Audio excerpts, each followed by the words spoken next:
بسم الله الرحمن الرحيم. الحمد لله رب العالمين, وصلى الله وسلم وبارك على سيد المرسلين وعلى آله وصحبه أجمعين. Dear brothers and sisters, Assalamu alaikum wa rahmatullahi wa barakatuh. Welcome back to our series of Cosmic Wonders of Allah subhanahu wa ta'ala. Today we are having another episode talking about the struggle for survival. As we said before in the introduction to this series, that the signs of Allah subhanahu wa ta'ala are guides to Him. And they are of two types: juridical signs, which is in Quran and Sunnah, and cosmic signs, which is the topic of this series. We see now one of these signs, that when fish is fighting, there is a kind of fish called spiny backfish. This fish actually fights in summer.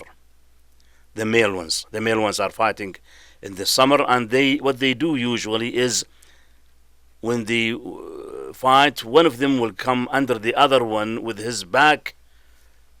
In his back there is a very sharp weapon that will cut the one on top of him directly. So when they start this fighting, whenever who is the loser of the fight in here will leave the place of battle, or the field of the battle, and will hide somewhere, because he cannot, in this case, share the dancing after that, where he have already lost the battle.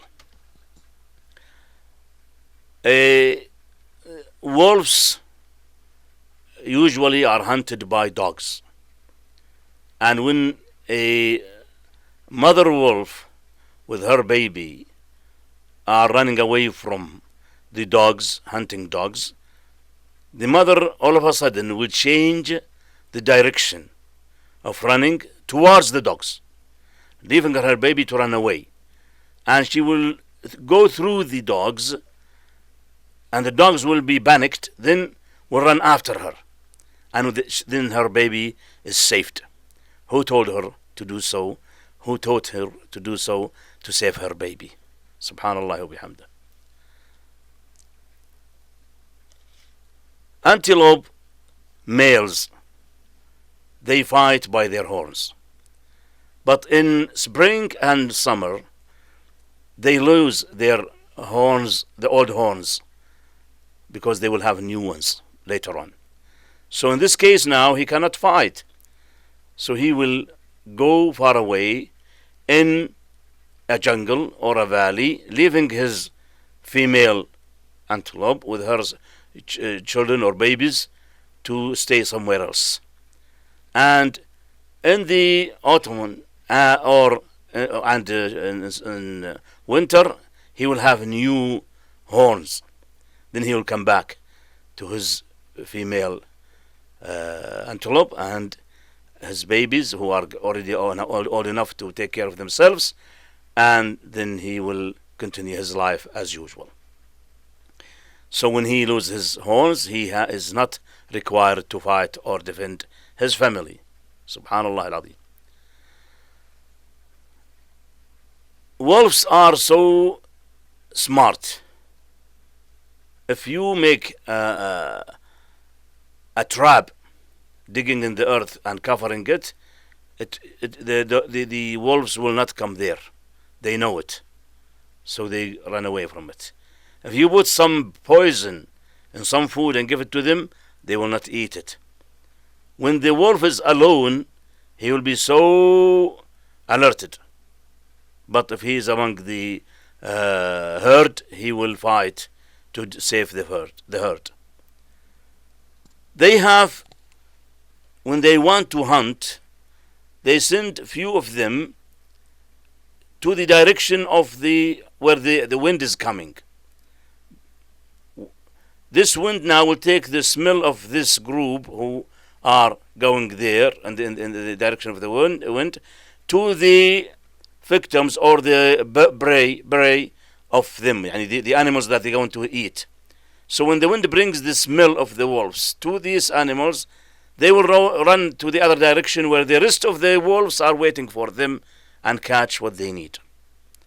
Now, question is here, who told the wolves to do such a very strong and smart plan to catch their prey?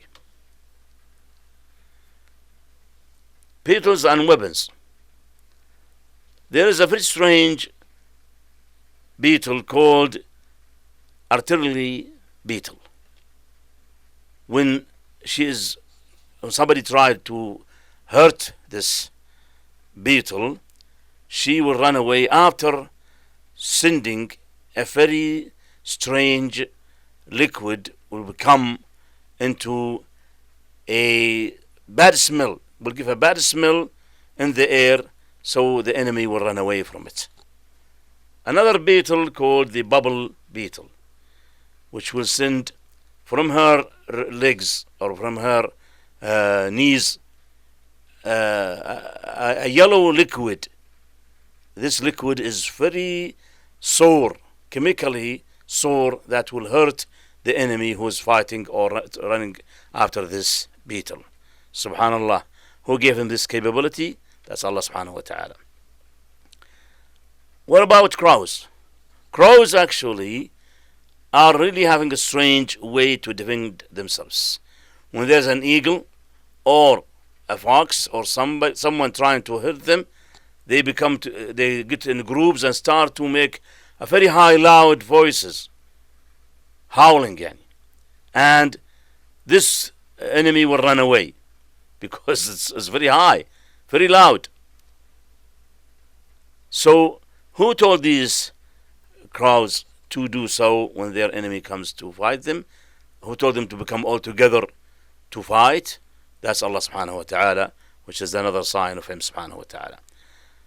And finally, in this case, we say that these miracles, these things which are really happening by these creatures, humans, jinn, animals, sects, whatever, these actually all by Allah Tabaraka wa Ta'ala and guide to Him. It's impossible to say that nature gave it to them. Who is nature? Who created nature? It's Allah subhanahu wa ta'ala who made all of these in this life, in this planet, in this universe. So these are actually a great science to Allah subhanahu wa ta'ala, the one who created them all. May Allah subhanahu wa ta'ala guide us all to the correct path and open our eyes and hearts to see His great science. Barakallahu feekum wa jazakumullah khair. Assalamu alaikum wa rahmatullahi wa barakatuh.